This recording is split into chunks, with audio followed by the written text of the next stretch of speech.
And welcome back to the Rundown presents the greatest NFL team ever bracket. We have moved on to the Bears region first round. Desmond Johnson here with Hot Rod Funderburk and Ryan Stone from IMG Learfield Sports, checking in for this round of competition between 16 teams in this region. The other three regions, they've already moved on to the second round. Of course, the one seed in this region is the 1985 Chicago Bears, and they are the overall one seed in this tournament. Just a quick recap, guys, in terms of getting some laundry out the way. Tournament sponsored by Blue Naples Pizza in Kernersville, as well as Body Patterns Fitness and Wellness in Kernersville. Online classes, fitness classes now available at kernersvillefitnesstrainer.com. The rules of this competition, Rod and Ryan will debate. They'll each get a minute and 30 seconds to debate their side of who wins in a particular matchup. If they both pick the same team, that team advances, and there's no reason for me to vote. If they both pick two separate individual teams, then I will be the tiebreaker to determine which team goes forward. Guys, keep in mind that the team with the higher seed, the game is played underneath their rules of their era. So if it's a team from the 1970s that's the higher seed over a team from the 90s or 2000s, then you have to picture that game in 1976 with the rules from 1976 as opposed to present day, which is the whole point of having a high seed. It gives you the ability to kind of have home field advantage, I guess, so to speak, in this matchup. So let's go ahead and get it going, fellas. The first matchup of the day, of course, is our 8 versus 9. Usually it's one of the more tougher ones to figure out. And this is an interesting one. The 8th seed, the 1998 Minnesota Vikings taking on the 1987 Washington Redskins. Yet again, the Redskins pop up in this bracket with a Super Bowl winner off of a strike-shortened season. Won some games with some scab players. Then everybody got together at the end and won the Super Bowl, 11-4 on that season. Meanwhile, the Minnesota Vikings, they are an 8th seed, even though they were 15-1 on the season because they did not win the Super Bowl. Matter of fact, they did not make it to the Super Bowl. They lost to the Atlanta Falcons on a missed Gary Anderson field goal. 15-1, Randy Moss, Chris Carter, Randall Cunningham in a rebound year. One of the highest scoring teams in NFL history. But they're sitting here as an 8th seed, but they're the higher seed over the Washington Redskins. So we would be playing in 1998. I'm going to let Ryan kick this off for us. Ryan, who would you select to move forward in the round here, the Bears region, between the 98 Minnesota Vikings and the 1987 Washington Redskins? You know, it's hard for me to give it to a team that didn't actually win the Super Bowl, but in this instance, that's where I'm going. Just because this Vikings offense was so good, Randy Moss in his rookie season really put on a show. When he entered the NFL, you can make the case that at the time he was in that season, he was probably the best receiver in the NFL. Randall Cunningham probably had one of his better seasons as a quarterback, even though it was later in his career. You mentioned one of the highest scoring offenses of all time. They scored almost 35 points per game. They outscored their opponents by over 16 points per game en route to winning 16 games. During that season, they end up losing. They end up not going to the Super Bowl because one of the most accurate field goal kickers of all time misses a field goal in overtime. So it wasn't really about the whole team necessarily per se, but it was a missed field goal. Morton Anderson ends up making the field goal for the Falcons. And as you mentioned, I mean, this is a Redskins team that won it in a strike-shortened season, which is a big accomplishment. There's no question. But when you look at the numbers of these two teams, the Redskins, they only outscored their opponents during the season by 6 points per game. They only scored about 25 points per game. And when you look at the two defenses statistically, they were relatively similar. So I give the nod to the Vikings. I just think they were the more talented team. So we got one vote for the 1998 Minnesota Vikings. Rod, what say you? Who would you select to move forward in this 8 versus 9 matchup? The 1998 Minnesota Vikings or the 1987 Washington Redskins? And I noticed you're wearing a Dallas Cowboys jersey, so I kind of know where this is going to go. Yeah, I mean, it's almost not even fair. It's almost not even fair to have the Redskins here just because of the season. It was a strike season that year. Like you said, I'm in my Dallas Cowboys stuff. But, man, let's take a look back at the Minnesota Vikings. Like you guys said, they scored, over 34 points per game on each opponent. But then they were a Showtime team. You had Randall Cunningham at quarterback who threw for over 3,700 yards. Then you got to remember that Randall was awesome. Then they had a great running back in Robert Smith who rushed for almost 1,200 yards. He was 13 yards shy of 1,200 yards on the season. Then you had Chris Carter, who is the legend, teaching everything about the NFL to Randy Moss, who came in. And then let's not forget about that offensive line that was anchored by Jeff Christie, who was a Pro Bowler, Todd Sweezy, who was also a Pro Bowler. I mean, this team was awesome. Then on defense, you had Derek Alexander, you had Tony Williams, you had John Randall, Deion Edwards, you had Jimmy Hitchcock in the defensive backfield. Of course, Jimmy Hitchcock, I knew him from Carolina. He was at Carolina when I was there, so he's a fellow Tar Heel. So this is not even fair. Granted, the Redskins did win the Super Bowl, but like you said, it was a strike year. And playing against a team like this in any kind of tournament, I'm sorry, that same Redskins team would not beat this Minnesota Vikings team. It's just not going to happen. We may have missed. We may have missed out on one of the best Super Bowls of all time. By the way, with Gary Anderson missing that field goal, not getting to see them against that Broncos team, we may have missed out on like one of the best ones of all time. Honestly, and that Broncos team went like 13-0 to start the year. Terrell Davis had like 2,000 yards. They're floating in this tournament still as well. My vote doesn't matter, but if I had to vote, I would have went with the Vikings as well. And Rod kind of nailed it on the head. I love the teams that are like fun to watch on offense. Yes. And his Vikings team, like I love the teams that have like two quad receivers, a great running back, a good quarterback, a good offensive line. And this Vikings team they're almost like a perfectly built offense, and everybody was kind of in their peak at the time. Randy Moss literally was just running go routes like all year. Like he didn't really do anything else but run go routes. He was. Randy Moss had 69 catches on the year for over 1,300 yards.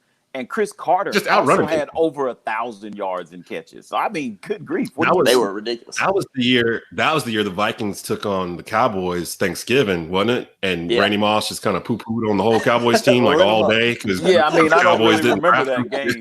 I don't remember that. One. Straight catch. It was like 3 touchdowns, 3 passes, like all of them like 60+ yards, and he was just he had like 180 yards on like 3 catches. I'm pretty sure my dad took me to the mall to get Randy Moss's jersey after that game, that weekend after that game. Probably good time. I do know I got his jersey that rookie season because of how awesome he was. And Ryan makes a great point, man. That Broncos Vikings Super Bowl would have been a lot better than what we got Denver, Atlanta. Broncos, Falcons, So the Vikings move on. So the next matchup here is the 7 versus 10 matchup. And it's a good one as well. It's the 1984 Miami Dolphins taking on the 1983 Los Angeles Raiders. 2 teams a year apart from each other. The 84 Dolphins, Dan Marino in year 2, I think it was, or was it just rookie? Might have been his rookie year. Was it rookie year they went? Rookie season, I think. So rookie season went to the I believe they lost to the 49ers in the Super Bowl. Joe Montana and those guys.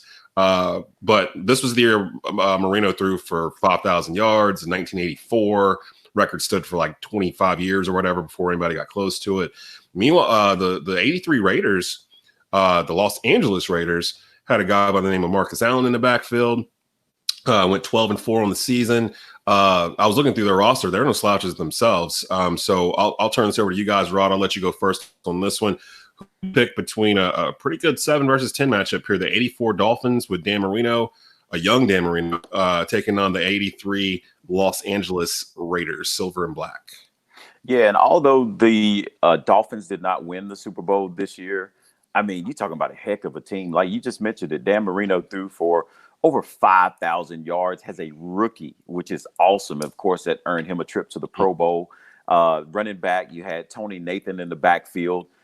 Tony Nathan only ran for 600 yards that year, which let you know what kind of weight that Dan Marino put on his shoulders as far as that offense went. But then, you had Mark Clayton at the receiver position who had just under 1,400 yards. Mark Duper, he had over 1,300 yards that year. Again, explosive offense, especially with Dan Marino coming in there and doing what a rookie has never done. He was just something that the league really was not ready for. And, Dan Marino has always had a heck of an arm, and I hate the fact that he did not have the opportunity to win a Super Bowl. But they took on the 12-4 Raiders, who did win the championship. They scored 442 points that year, allowing 338 points. They beat the Redskins, go in the Super Bowl, which was awesome. So I love that. And of course, they had Jim Plunkett at quarterback. Marcus Allen was in the backfield. Marcus Allen had a heck of a year, over 1,000 yards rushing.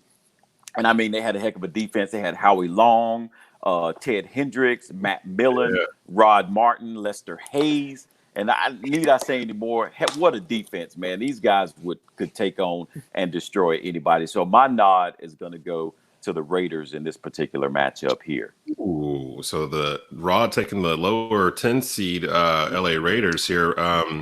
We'll kick it over to you, Ryan. Who would you select? You got a minute and some change, the 84 Miami Dolphins or the 1983 Los Angeles Raiders? Well, first of all, Marino was incredible. I mean, he had the 5,000-yard season. He also set the record of 48 passing touchdowns that season. They scored 32 points per game. They were a great offense. I mean, they won 12 games, including the playoffs, by double figures before they went into the Super Bowl and lost to maybe the best 49ers team of all time. But when you look at the Raiders, they weren't like overly impressive statistically when you look at points per game and things like that. They beat their opponents by about 6.5 points per game. But when it mattered most, when it got to the playoffs and the Super Bowl, they won those 3 games, the 2 playoff games and the Super Bowl, by 73 points combined. And then Marcus Allen had 466 yards and 4 touchdowns in the postseason. And also, they played this Dolphins team both seasons. They won both games. Head-to-head trumps everything else. So I'd go with the Raiders too. You know, I think I would have. Well, once again, my vote doesn't matter because you both picked the Raiders. But I think I would have also picked the Raiders too, just because I was thinking of that Dolphins offense, and it was really like a quick strike, all aerial, Dan Marino 3 wide receivers going downfield with it. But the Raiders actually have a defense that could actually defend it. Lester Hayes is in the backfield. Mike Haynes is back there. Ted Hendricks is your left outside linebacker. Kenny Hill. They had some guys. Howie Long, like you said, on the left side defensive end, so they could put some pressure on Marino. Matt Millen was on this squad. I think they had enough on defense to do it. And then on the offensive side, of course, with Marcus Allen, Cliff Branch was a wide receiver on this team. Jim Plunkett was the quarterback. I would have to give it to them too. And Ryan brings up an excellent point. These two teams played each other, both years, 84, and the Raiders won both times. So one of those finishes on the Dolphins' 14 record is the Los Angeles Raiders. So I would actually agree, and like I said, doesn't matter, but the LA Raiders are going to move onward in this bracket. We are in the Bears region. If you're just now joining us, Desmond Johnson here with Rod Funderburk from the Rundown, Ryan Stone from the Rundown, as well as IMG and Learfield Sports. This next matchup, actually, it's a 6 versus 11, but it's actually a really close matchup when you look at the makeup of the rosters that this is. And it's the 6th seed is the 1993 Dallas Cowboys taking on the 2006 Indianapolis Colts. The 93 Cowboys, that is the second of 3 titles in the 90s for the Cowboys. All the regulars are still there. Alvin is still there. Michael Irvin, Emmitt Smith, Troy Aikman, and those guys. We know about the defense, Darren Woodson, Tony Tolbert, Russell Maryland, and all those guys going 12-4 on the season and winning a second Super Bowl for Jimmy Johnson. On the other side, the 2006 Indianapolis Colts, led by Peyton Manning, probably one of the more prolific offenses that this Cowboy team would have run across. Peyton Manning, Marvin Harrison, Edgerrin James was the running back on this team.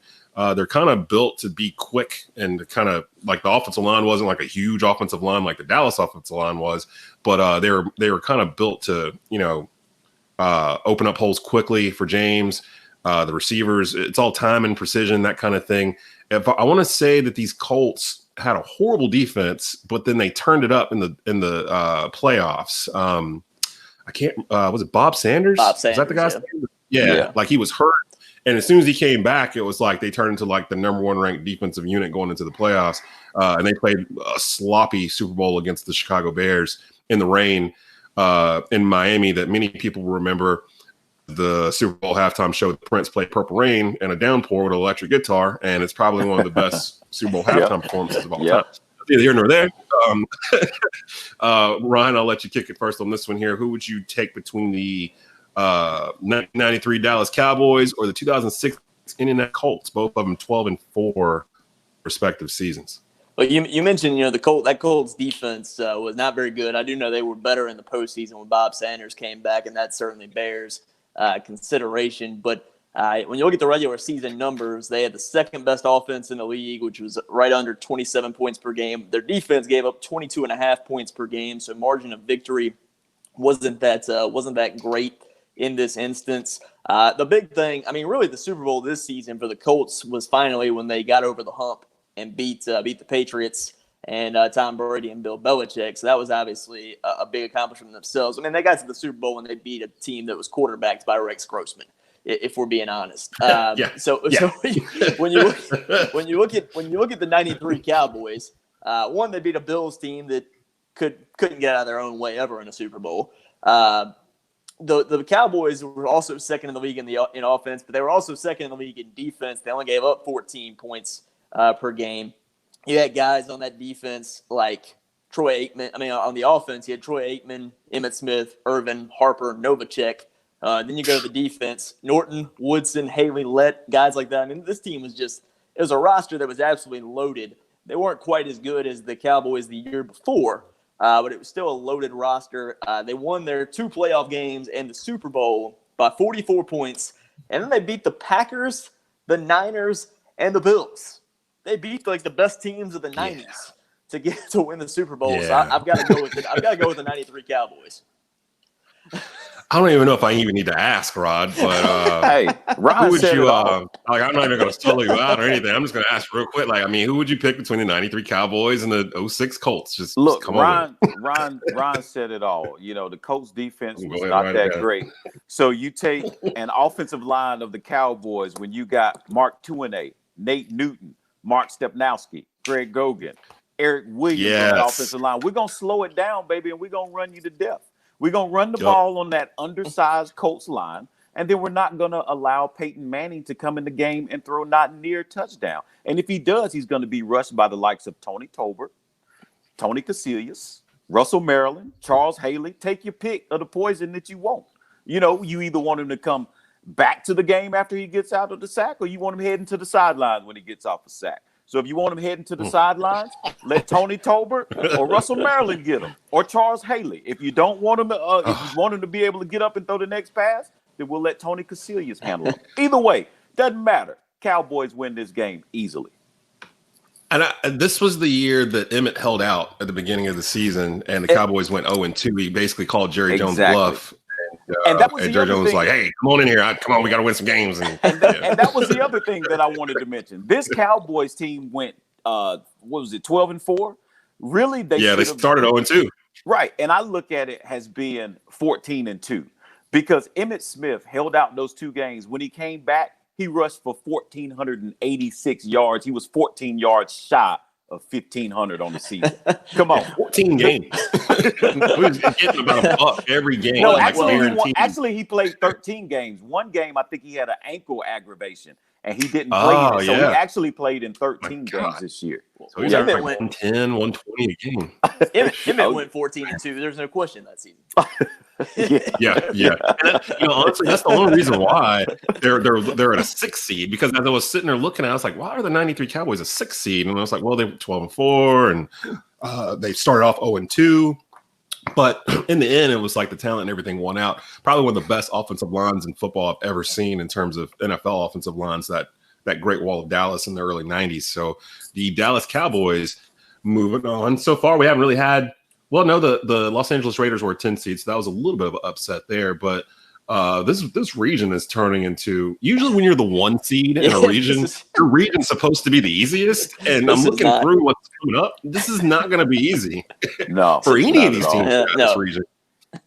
But the Bears said they don't care. So we'll see who they run across, because it's going to start getting rough. But the next matchup, again, an interesting matchup if you just look at the numbers. But the 5th seed 2016 New England Patriots, they went 14-2 on the season, taking on the 1988 San Francisco 49ers, who went 10-6. 88 was one of the final years for Joe Montana. The team started out slow, got hot in the end in the playoffs. Jerry Rice, John Taylor, Roger Craig, all those guys. I want to say Charles Haley was on this team as well on the defensive side. Ronnie Lott, all the regular cast of characters for the 49ers. And then the following year, 89, is when they went nuts. And that's why they're a 1 seed over in the 49er bracket. The 2016 New England Patriots, I feel like I say this every time they pop up in a bracket, kind of built like a regular New England Patriot team. Everybody do your job. Defense. Although I don't remember this Patriots team being that spectacular on defense. They just kind of hung around and won ugly games all year. It feels like a lunch pail type of team. I feel like I call them that every time they pop up. There's a lunch pail Patriots team here led by Tom Brady. And, it's like the same every single time. But they went 14-2. In 2016, though, I'm trying to remember who they beat in 2016. Seahawks. Yeah. The Legion of Boom. So yeah. So that was the comeback. The Atlanta Falcons comeback. No, it was the Falcons. It was the Falcons. That's right. That's when the Falcons were up by like 21 points. Yeah, that's right. Yeah, I don't think what is it? 26-3 or something like that. 28, something like third, that. And then 28-3. 28-3. That's what it was. Because I clown Falcons fans all the time with it. Like, hey, 28-3. But I don't think the city of Atlanta has recovered from that yet. No.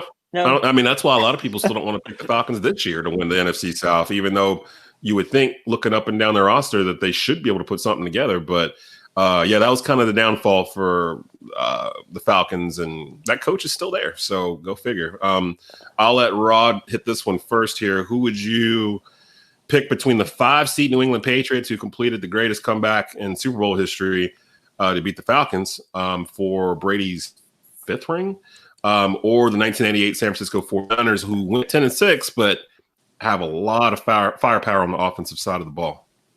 Yeah, this one was a tough one, man. It's really hard to go against Bill Belichick and Tom Brady whenever they're together. Of course, it's easy to go against them this year because they won't be together. But, they had LeGarrette Blount in the backfield. Thank God. Yeah, exactly. They also had Praise the Lord. Julian Edmond at wide receiver, Chris Hogan, Martellus Bennett was on that team, the tight end that came over from the Cowboys. They also had Rob Gronkowski, who was just something else. And then that offensive line was pretty good. They were a little shaky at the beginning of the year, but it wound up rounding out with Nate Soldier and Joe Thurney and David Andrews and Shaq Mason and Marcus Cannon. So they really did a good job of taking care of Tom Brady. And then on the other side, you had Malcolm Brown, who was the MVP of the Super Bowl, I think the previous Super Bowl that the Patriots won against the Seattle Seahawks. Yeah. Of course, Jamie Collins was still at linebacker. Then you had Patrick Chung, who had some contract issues a little bit later on with what's our boy's name? Old Bill Belichick there. So, it's hard to go against those guys. I'll be honest with you, especially when you're talking about a team with Joe Montana, who was scoring 23 points a game, and they gave up, I think they gave up about 17 points a game that year, if I'm not mistaken. And they also had, who else was on that team? They had, let's see, Jerry Rice was there. Jerry Rice and John Taylor. John Taylor was still on that team. Mm-hmm. They still had Roger Craig in the backfield. And I want to. This might be the year Roger Craig rushed for 1,000 and caught for 1,000 yards. I think this was the first time ever. Yeah, this is the year he actually ran for 1,500 yards and he caught for 534 yards. But he did have Tom Rathman, who took some of that pressure off of him. I don't know if you guys remember Big Tom Rathman used to wear the black stuff under his eyes. Just looked menacing all the time. And great team. Charles Haley was on that team, who was the anchor of that defense. They had Keena Turner, who was anchoring the linebacker crew. Golly, guys, I really don't know who to. I don't know. There was I saw this coming up when I saw that match. I was like, that one could be interesting because even it's like you look at the record, it looks confusing, but the 49ers had like. All right, so this is what I'm going to do. The higher seed is who? It's the Patriots. The higher seed is the Patriots. Therefore, because the higher seed is the Patriots, there are rules that the 49ers would not be able to follow. You know what I'm saying? Putting your hands on them, those hard hits, that helmet to helmet. That whole crackback. And so just because of the rules, I'm giving a slight edge to the 2016 Patriots. But I'll be honest with you, had the rules been the other way, This is a 49ers game here, guys, and that's just my opinion. But the rules is what made the difference for me. Our buddy Aaron Gabriel brought this up in an earlier region. Whenever the Patriots were brought up, if they're a higher seed, then we can assume that the Patriots are using other means to gain an advantage against another team, whether it's cameras, guys sitting in the stands during practice, inflated drones, balls. whatever you want to say. Yeah, so that is a very interesting point that this Patriots team would have all of the devices available to do whatever they needed to do to get ahead here on the 49ers. But you picked the Patriots, correct? That was I mean, reluctantly, but I'm trying to be as fair as possible. All right, and you got a minute to change. Where are you going with this? Patriots 2016 taking on the 1988 San Francisco 49ers. Well, it's a classic 5-12 matchup, right? We always hear about that in the NCAA tournament and how the 12s always knock off the 5s. But I'm in agreement with Rod here, actually. I like the Patriots. The Patriots, for one, they scored more points per game. They scored 27.5 points per game. That was third in the league. Their defense, while they may not have been flashy and fantastic, they were first in the league in scoring defense. They only gave up 15.6 points per game. The 49ers defense gave up about 18.5 points per game. Also, the Patriots, they won 10 regular season games by 10 points or more. So, I mean, they were kind of dominant during that season. And this is one of Brady's obviously it's not his 50 touchdown season, but this was one of his best seasons. He had 28 passing touchdowns and only 2 interceptions and completed 67.5% of his passes. So, I mean, Brady was ridiculous during this season. And if it's close, I've had this rule for a while under the Brady-Belichick era. If it's close, going with Brady and Belichick. So I give the nod to the Patriots. That actually makes too much sense. If it's close, kind of go with the Patriots. Because odds are they probably are going to pull it out in some weird way, field goal at the end, whatever. That feels like the whole empire's built on that. This is a first. We've gone through 4 of these regions. We're halfway through the first round here in the Bears region. And this is the first time we've gotten halfway through it where I have not had to make a decision.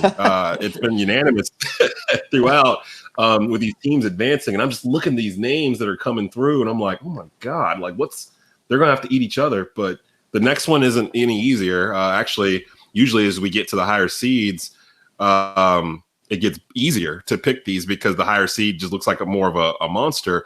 Not in the Bears region. In the Bears region, we've got even more interesting matchups as we get higher and higher into these brackets. And we've made it all the way to the 4 seed, and that is the 1998 Denver Broncos. So we mentioned just earlier on in this bracket, they went 14-2, could have threatened to go undefeated. They were 13-0. I do remember that. I can't remember who they first lost to, but after they lost that one, I think they sat the starters the last week, Elway, and then they started playoffs. Elway missed a game, I think, and then they sat him another week, and so I think they lost. Sounds right. Yeah, I think so.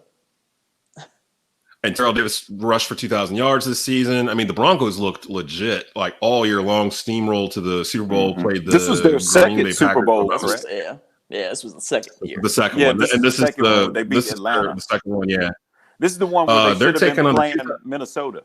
The Vikings, and somehow I don't know why I did it this way, but those Vikings from that same season are in this bracket, so they might end up seeing each other before it's all said and done. So we might actually get that matchup.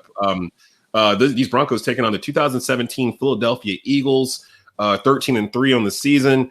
A very stout team. Nick Foles was the quarterback during the Super Bowl run, of course, because Carson Wentz doesn't really play in the playoffs. He's usually hurt by then, so he's not usually around.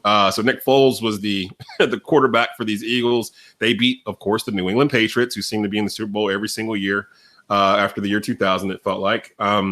The Philly special, we all know the story with Philly and everything. They were kind of a flash in the pan team because they have not been at this level underneath Coach Doug Peterson since 2017. They've been kind of a middle of the road type of team with most of the same talent still there, except for Nick Foles. So, Rod, I'll let you go first on this one here. The 1998 Denver Broncos, a 4 seed, maybe should have been a little bit higher, taking on the 2017 Philadelphia.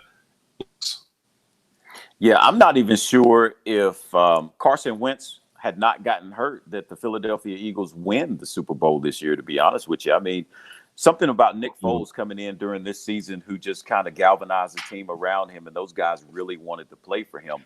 But I'll tell you what, this Denver Broncos team is an old school, old style type of football team. What I mean by that is you got a hell of a quarterback in John Elway, and he's got a hell of an arm. But guess what? He threw for 2,800 yards, which is not an enormous amount of yards. And he had 22 touchdowns with 10 interceptions. You know what I mean? But you take Terrell Davis. He ran for over 2,000 yards this season. Beast. So, of course, you know the team was on his shoulders. Then they had Ed McCaffrey, which is, the father of McCaffrey, the running back over with the Panthers. Rod Smith was on this team. Shannon Sharp was a tight end. Mark Schlereth was playing left guard. And, of course, these guys ran that zone type of blocking pattern for Terrell Davis so that they just get you moving one way, and then Terrell Davis could pick whichever hole he wanted to go in, and then that was it. And then on the defense, I mean, these guys had Keith Tractor Trailer playing on the defensive line. You had Trevor Price on that defensive line. They also had Bill Romanowski at middle linebacker. We know how nasty Bill can be. Ray Crockett, and then, of course, Steve Atwater, who would hit you in the mouth and make you think about it. I mean, this Denver team was tough, man. So just from an old school style of football, don't get me wrong, Philadelphia, they won their first Super Bowl. They beat the Patriots, but I just don't know. I have doubts because they had to switch at quarterback, and I'm not completely sold on Carson Wentz. But going back here, you got a guy like Terrell Davis who's going to hold the ball. They're going to eat up the clock. They're going to let you not have much time with it. And they're going to do their thing. So I'm giving the edge here to the Denver Broncos in this matchup. Okay, so we got one vote for the Denver Broncos. Ryan, who would you pick between the 4-seed 98 Denver Broncos or the 13-seed 2017 Philadelphia Eagles? It has to be the Broncos because this is the second of back-to-back Super Bowls, and they were even more dominant than the first season. You rarely see that. A lot of times, the second time you're a little less dominant, you may have to overcome some mental lapses. That wasn't the case with this Broncos team. They were dominant. They won their games by an average of 12 points per game.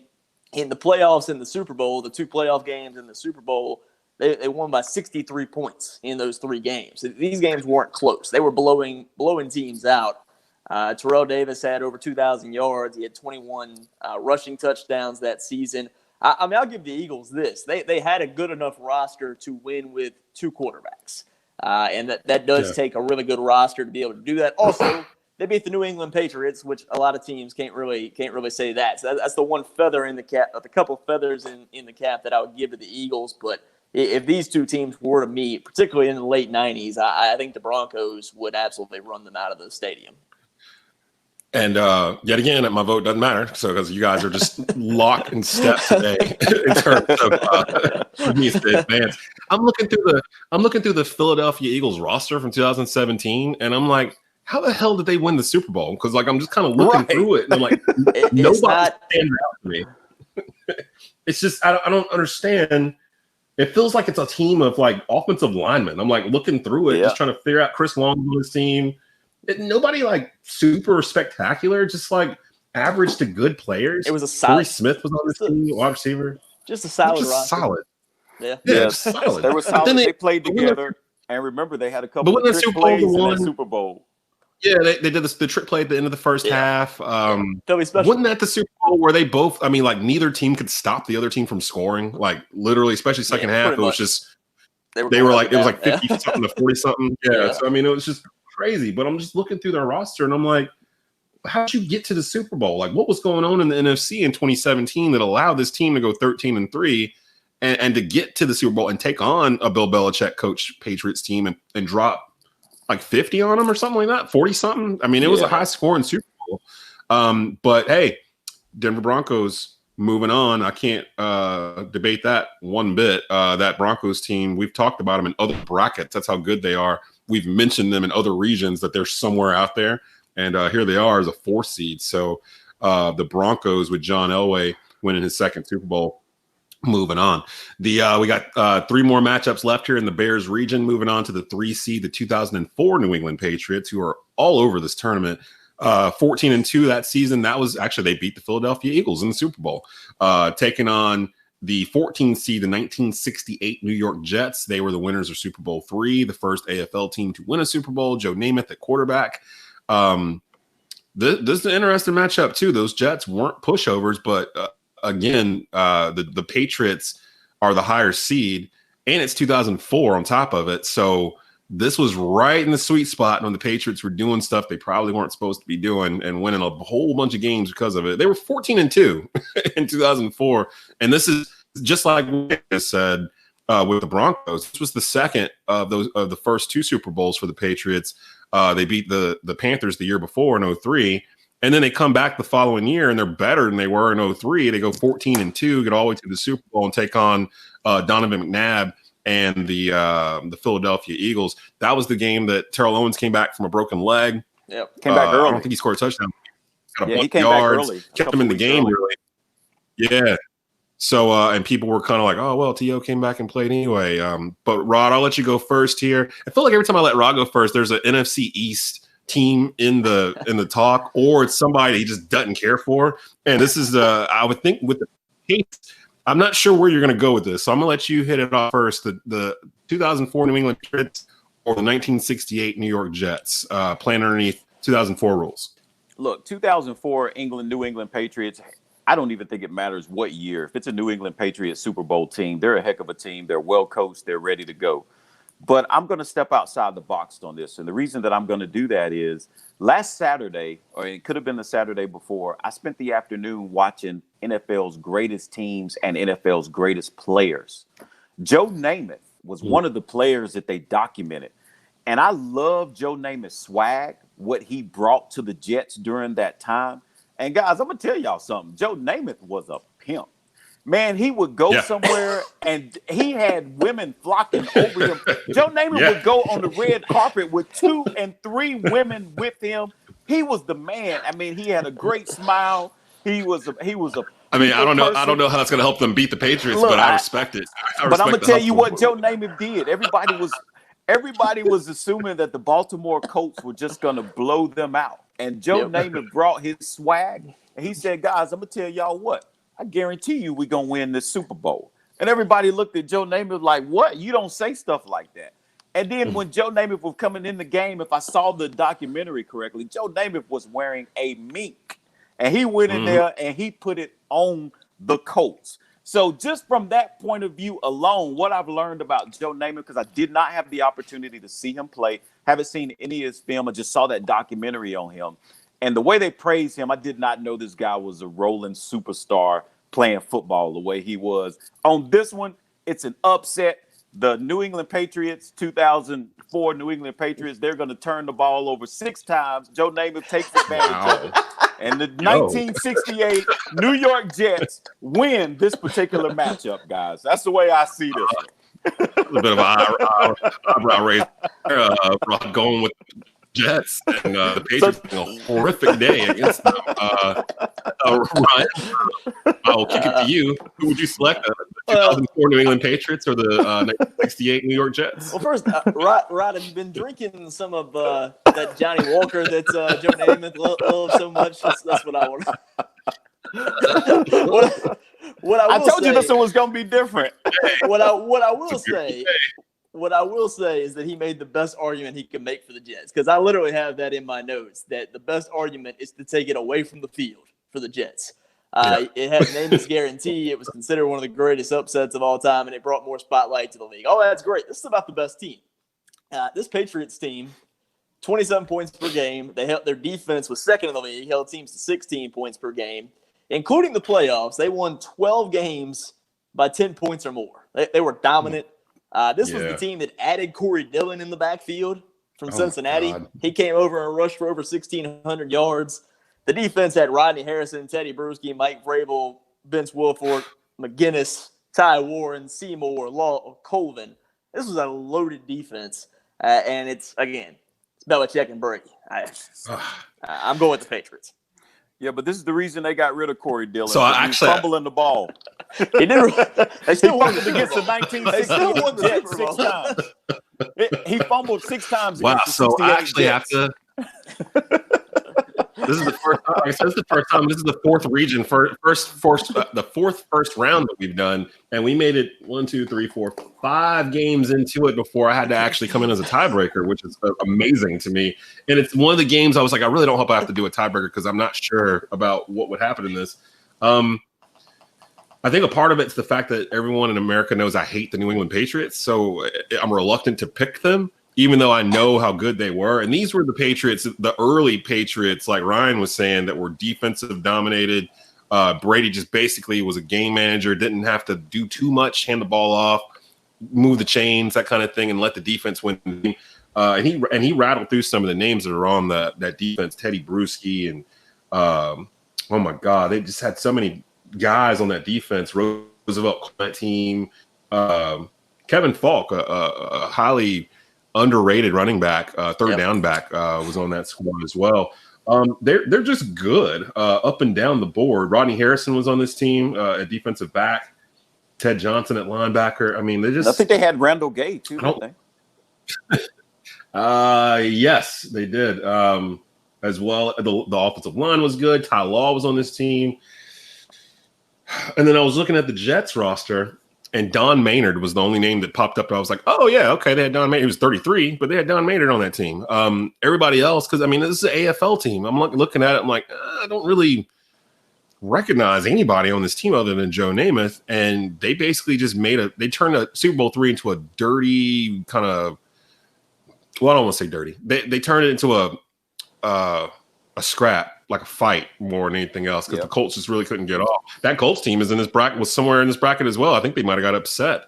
But they were one of the teams that got in as an at-large that did not win the Super Bowl, and they had one loss in the whole season. So got to give the Jets some credit for that they were able to beat that Baltimore Colts team with Johnny Unitas. However, Tom Brady's not really Johnny Unitas, although it is 2004, so he's not at the peak of his powers yet. Well, you know what? They're the higher seed, so they got cameras and stuff everywhere. So I'm gonna. That's kind of, you know what? Playing by the current rules too. Playing by their rules. It's like the Patriots have won 6 Super Bowls, and like each time when their teams pop up now in this bracket, it's turned into, well, were they able to use cameras or were they able to to not use cameras? So it's kind of putting a stain on their whole little stick thing. But I'm gonna go with the 04 Patriots. Just this was probably one of the better Belichick Super Bowl teams that he had. 14-2, weren't really threatened. Like Ryan said, huge margin of victory in most of their games. Brady finally really getting comfortable in that role, and then they beat a really good Eagles team in the Super Bowl. Granted, Donovan McNabb didn't really have any wide receivers, but other than Owens, but Owens walked around on one leg. So I mean, he had like Freddie Solomon. You remember those guys? They had a wide receiver. Kind of like, what are they doing? Why do they not got other guys for McNabb? But I'm going to pick the New England Patriots to move forward. This next matchup, actually, once I saw it written out, has me scratch my head because of the seeding of it. And it was that, and both of you actually mentioned it before we began this show. We're up to the 2 seed here, and it's one of my favorite teams of all time. It's the 1991 Washington Redskins taking on the 15 seed, the 1979 Pittsburgh Steelers. If you're asking why the hell are the 1979 Pittsburgh Steelers a 15 seed, they went 12-4 in 79. It was the last of 4 Super Bowls in the 70s for the Steelers. Team was getting older, but it's still the same cast of characters: Terry Bradshaw, Lynn Swann. I think Franco Harris is still on the team. All the Steel Curtain defense, everybody that you know and love from or hated from the Steelers, they're still there. But the 79 team was the last Super Bowl that they won in the 70s and didn't win another one until the 90s. The Washington Redskins, the 91 Washington Redskins, went 14-2 in a NFC that was super, super good, especially the NFC East. Like if you look at the NFC East in the early 90s, you had the New York Giants won the Super Bowl in 90 the year prior. The Cowboys won it in 92 the year after this. The worst team in the division is the Philadelphia Eagles, and they may have the nastiest front four on defense maybe ever with Jerome Brown and Reggie White, Claude Simmons, and those guys. And they're the 4th best team in that division. And somehow the Redskins come out 14-2 on this season, and I don't really remember them being challenged throughout. So I'm going to I'm going to start off with Ryan. Who would you select here? The 2 seed 91 Washington Redskins, who just barely missed a 1 seed when we did a 1 seed selection show, taking on the 79 Pittsburgh Steelers. Well, to start out with the Steelers team, that they were both these teams were first in the league on offense. They both put up points. The Steelers scored 26 a game. The Redskins scored 30 points a game, which at that time was kind of unheard of. You hadn't really seen too many teams do that early in the 90s. We talked about a Dolphins team in 84 that did that earlier in the bracket, but for the most part, you didn't hear about teams in the 70s and 80s scoring 30 points a game with regularity. But also, the Redskins' defense was ranked second in the league. They held opponents to 14 points per game. That actually ranks better than the Steelers' defense, even though this was the last year of the Steel Curtain. They gave up only 16 points per game. Were fifth in the league. The Steelers won their 2 Super Bowl games and they won the 2 playoff games in the Super Bowl by 46 points, which that's impressive. That's 15 points per game. But when you go look at the Redskins, they won their 2 playoff games in the Super Bowl by 61 points. So, and they won 12 games by 10 points or more during the year. So, just from a dominance standpoint, I got to give it to the Redskins. Vote for the 2 seed Redskins here in the Bears region as we barrel down towards the end of it here. Rod, I know how you feel about the Redskins, but like I said, they are literally the highest 2 seed probably in this entire tournament. No. I think the 84 49ers were the highest 2 seed, but they're right there with them. They would have home field advantage. They were the higher seed over this Pittsburgh Steelers team. So we would be playing in 91, not 79. Who would you select between the 91 Washington Redskins and the 1979 Pittsburgh Steelers? Yeah, I mean, it's a good thing that Joe Green is not near me because he might be upset after I get through going through all this stuff. But, man, even if you look at the Redskins in their roster, dude, I mean, they had Mark Rippon. They had Ernest Bonner. I don't know if you remember those guys or not. Yeah, Art man. Monk, Gary Clark. What in the world? Then they had Jeff Bostic at the center position anchoring that offensive line. And then he had Joe Jacoby at the right tackle, who was one of the big, ferocious hogs that we all remember. And then if you also remember Mark Schlereth, he even played on this Redskins offensive line. Mm-hmm. So they had a heck of a line. Then on the defense, they had Charles Mann, Eric Williams, Tim Johnson. They had Wilbert Marshall at the linebacker. And I'm sure you guys remember Wilbert Marshall from being over there with the Giants playing with not the Giants. He was 80s. with he was with with the Bears. He was with the Bears. Exactly. He was with the Bears. He was on the 85 Bears. Yeah. That's right. And then arguably the fastest man in the NFL at the time was Darryl Green. Darryl Green. You know yes. I mean? That guy was ridiculous, man. He was arguably faster than Deion Sanders. I'm about to show my age here. Do you remember back in the day, like ABC would do like the Wide World of Sports, and they would do the football competitions in the summer or whatever? Yes, It'd be like that's how Darryl Green kept getting that title. It'd be like the 40-yard dash, or tug of war, and all this other stuff. And like I still remember to this day, Darryl Green was like 40 years old, and they still were calling him the fastest man in the NFL because he played for like 20 years. Yep. And it was like he was 39, 38, and it was like, and there goes the fastest man in the NFL. And I'm like, he's not the fastest man in the NFL anymore, but it was cool to say it. He was. So both of you guys picking it stuck with him. Yeah, I'm going with the Redskins for sure. All right, I was going to pick the Redskins as well. I don't have much choice. And honestly, it came down between the 91 Redskins and the 90 Cowboys final 1 seed, really. And I just saw, actually, I think Pro Football Focus or somebody not too long ago picked the 91 Redskins as the greatest NFL team of all time. So they are actually, in this conversation. And I was looking back on it. There's guys on this team that I forgot were on this team because back then I was a Redskin fan. Like I started off as a Redskin fan growing up here in North Carolina, where I am before the Panthers. This was Redskin country. Like the Redskins were on at 1:00 every Sunday. Like, I mean, everybody had a Redskin, one of those Redskin jackets with the logo on it and the yellow trim or whatnot. Like everybody had that joint. So, I mean, I grew up watching the Redskins every Sunday and watching Art Monk and Gary Clark and Ricky Sanders at wide receiver. And like you said, they had Ernest Biner at running back. I forgot Brian Mitchell was on this team before he went to Philly. So, I mean, they were loaded. And they're going to be a tough out. Like I kind of expect them to make it all the way at least to probably the regional final. Just I think so highly of them. But again, as I look through the teams that have made it through to the second round, it's not going to be an easy path for any of them to get there. And I'm really curious, especially the Bears region. Second round is going to have some monster matchups here. The final matchup here of the day in the Bears region features our 1 seed, the overall 1 seed, the 1985 Chicago Bears. I'm not even going to spell y'all out. I'm just going to ask y'all real quick. Hey man, what you think about this one? So the Bears went 15-1, one of 2 teams to win the Super Bowl with 1 loss on the season. The other one being the 1984 San Francisco 49ers, taking on a 2008 Pittsburgh Steelers team, 12-4 in the year, led by Ben Roethlisberger.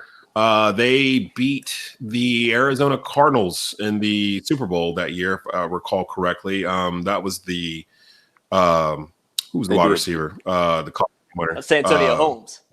San Antonio Holmes in the end zone. Ward was on that team. San Ward was still on the team. Yeah. Catch, yeah. Yeah, Santonio made the catch. Yeah. I want to say Bettis was already retired in 2008. He was. They had Willie Parker and Mendenhall. Yeah. Okay, yeah, Rashard Mendenhall. Mendenhall went to Carolina, dude. Okay, no, Willie Parker did. Go to Carolina too? Willie Parker went to Carolina. Okay, I'm not sure about Mendenhall. I don't remember Mendenhall being at Carolina, but I know Parker was there. I don't think he was. I know Parker was there. Fast Willie Parker. So I'm not even going to solo you guys out on this one. I'll just start off with you, Ryan. Be picking the number 185 Bears, who had the gall to make a Super Bowl victory music video before they played the game, taking on the 2008 Pittsburgh Steelers. So just to run through the numbers real quick, which will get brought up again when we get deeper in this, but the Bears during the regular season, they scored 28.5 points per game. People don't talk about their offense that much, but they could score points. So they were second in the league. They also held teams to 12 points per game. So they were winning their games by 16 points per game throughout the regular season. I mean, they were just smashing teams. And we've talked about playoff runs, right? Like how impressive some of these teams have been in the postseason. Well, if you look at what the Bears did in the postseason, 21-0 against the Giants, 24-0 against the Rams. Who were good. I mean, these are good teams. Yeah. These are not bad teams doing this too. Oh, this is the playoffs. And then 46-10 against the Patriots. So they literally in the playoffs outscored their opponents 91-10.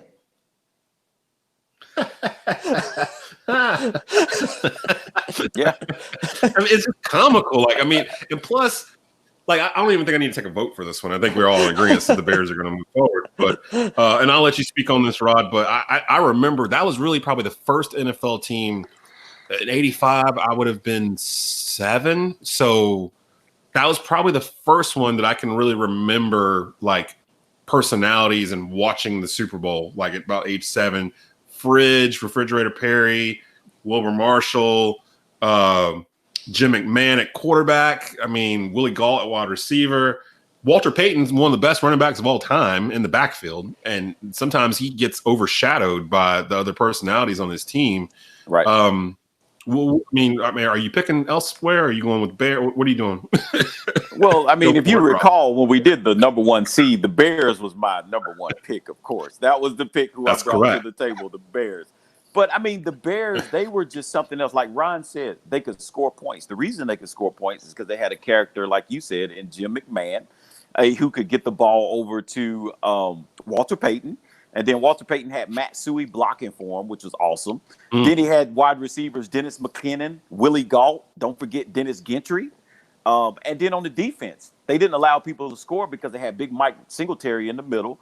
Then the other linebackers were Otis Wilson and Wilbur Marshall. Then on the defensive line, you're not gonna get much better than that. Yeah. Like, on the you're not gonna get much better than that linebacker. Yeah.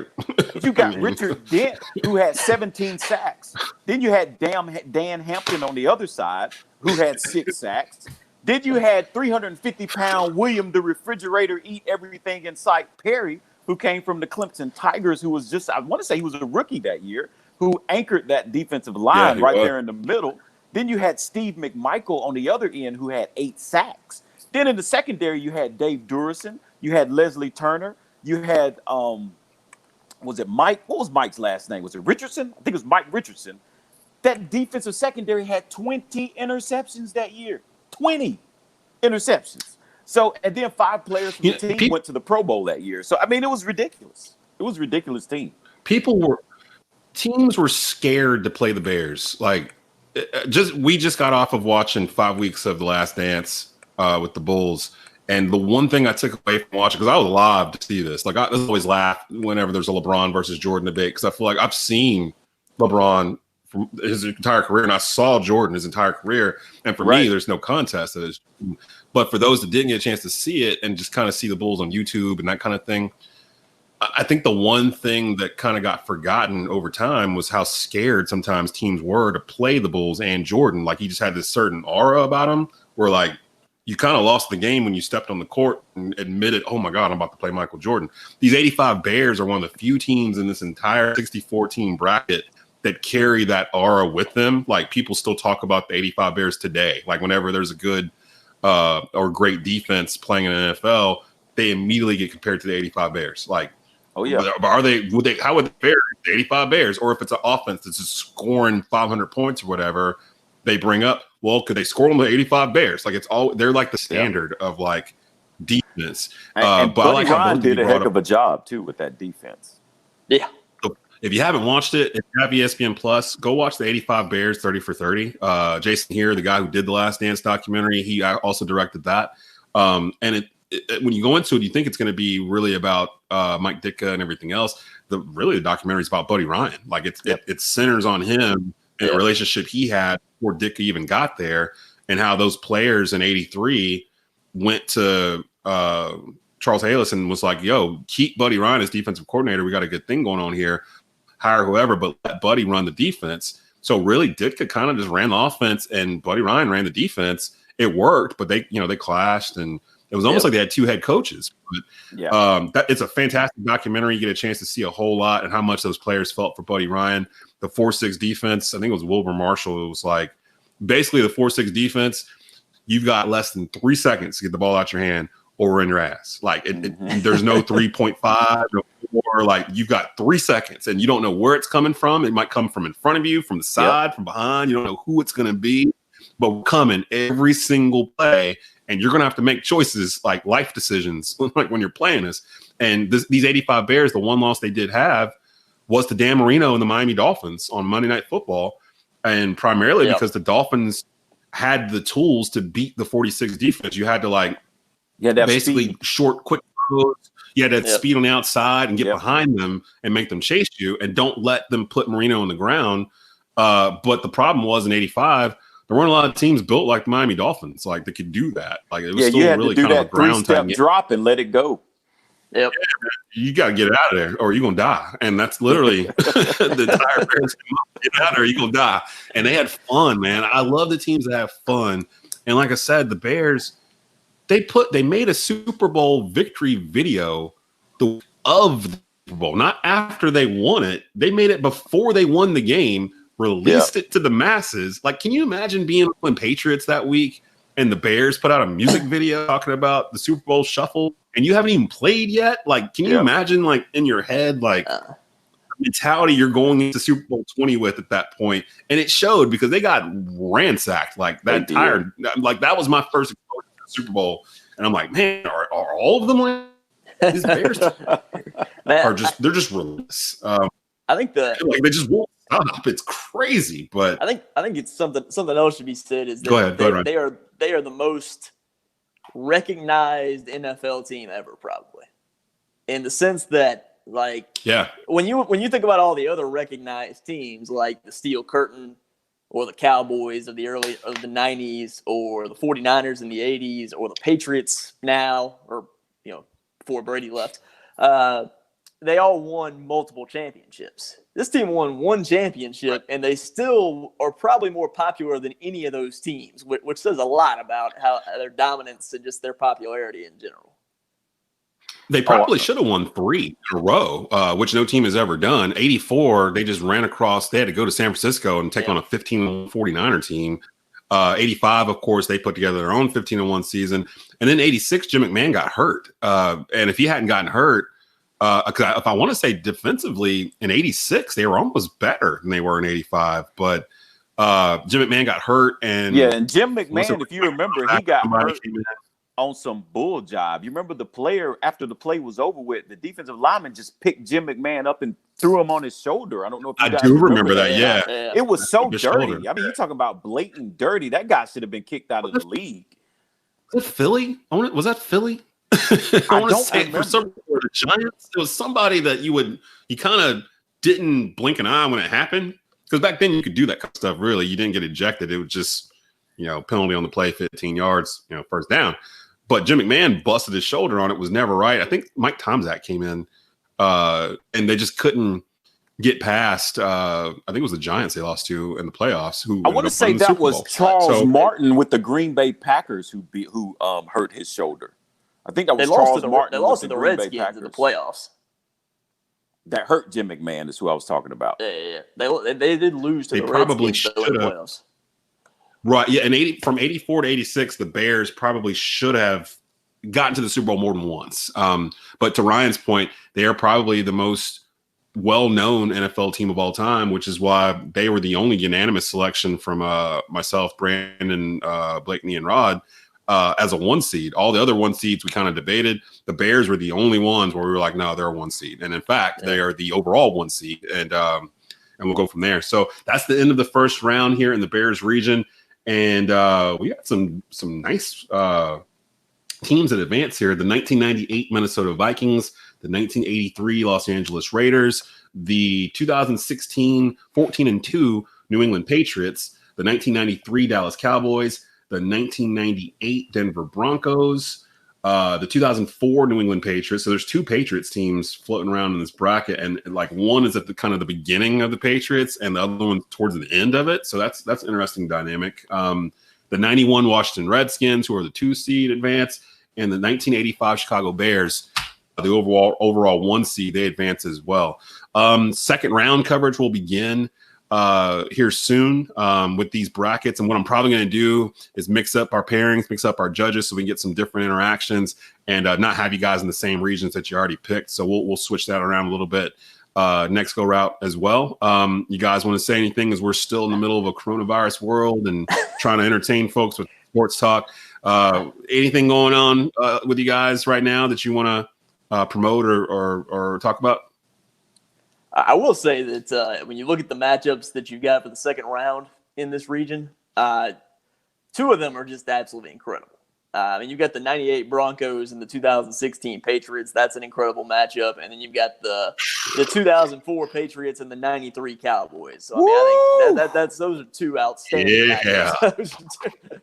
Love it. Yeah, man. And that was my hope. When I put the seedings out the way they did, I was like, well, this doesn't feel right. But in the end, they're all going to clash against each other eventually anyway. Yeah. I just didn't want to make one region weaker than the others.